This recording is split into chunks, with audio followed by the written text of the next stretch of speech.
সংস্কারের মাধ্যমে নির্বাচনের দিকে এগোচ্ছে সরকার। আলোচনা হচ্ছে রাজনৈতিক দলগুলোর সাথে।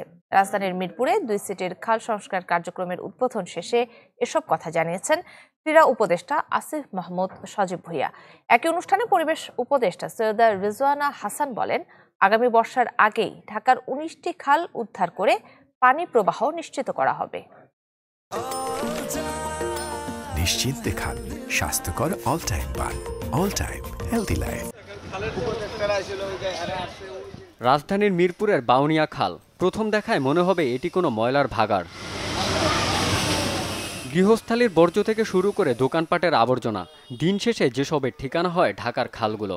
ফলে বছর জুড়ে ব্যাহত হয় পানির প্রবাহ, আর বর্ষা মৌসুমে শেষ থাকে না ভোগান্তির। খালটা খনন করলে একটা জিনিসই কি, যে রাস্তাঘাটে যে পানি হয় বৃষ্টি বর্ষার দিনে, এটার জন্য ভালো। সবসময় এটা ভরাট হয়ে থাকে, নাব্যতাও নেই, সব ময়লা আবর্জনা ফেলে এটাকে ভরে ফেলছে। কিন্তু বস্তিবাসিক সময় দেওয়া দরকার, কারণ হুট করে তো এরা ভাঙা নিয়ে যায়, আমরা কোথায় যাবো আর। এমন বাস্তবতায় ঢাকার খাল দখল ও দূষণমুক্ত করতে খালকেন্দ্রিক ব্লু নেটওয়ার্কের উদ্বোধন করেন পরিবেশ, শিল্প ও স্থানীয় সরকার মন্ত্রণালয়ের উপদেষ্টারা। বাউনিয়া খাল খননের কাজ উদ্বোধনের মধ্য দিয়ে শুরু হয় এর কার্যক্রম, যার অংশ হিসেবে চলতি সপ্তাহে উদ্ধার করা হবে রূপনগর, বাউনিয়া, বেগুনবাড়ি, মান্ডা, কালুনগর খাল ও করাইলের 21 কিলোমিটার খাল। এই ফেব্রুয়ারির মধ্যে আমরা ঢাকা শহরের 4টা নদীকে দূষণমুক্ত করার কাজ শুরু করব।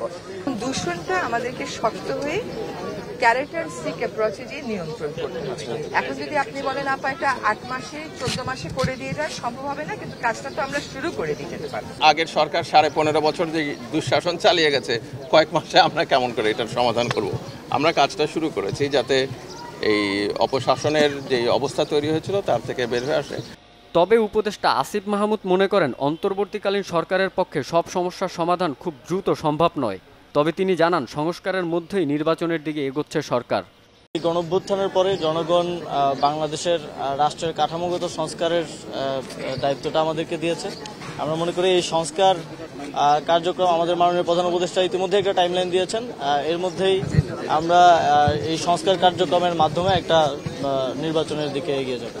ঢাকার পরিবেশ রক্ষায় খাল পুনরুদ্ধারে নগরবাসীর সহযোগিতা চান সরকারের উপদেষ্টারা।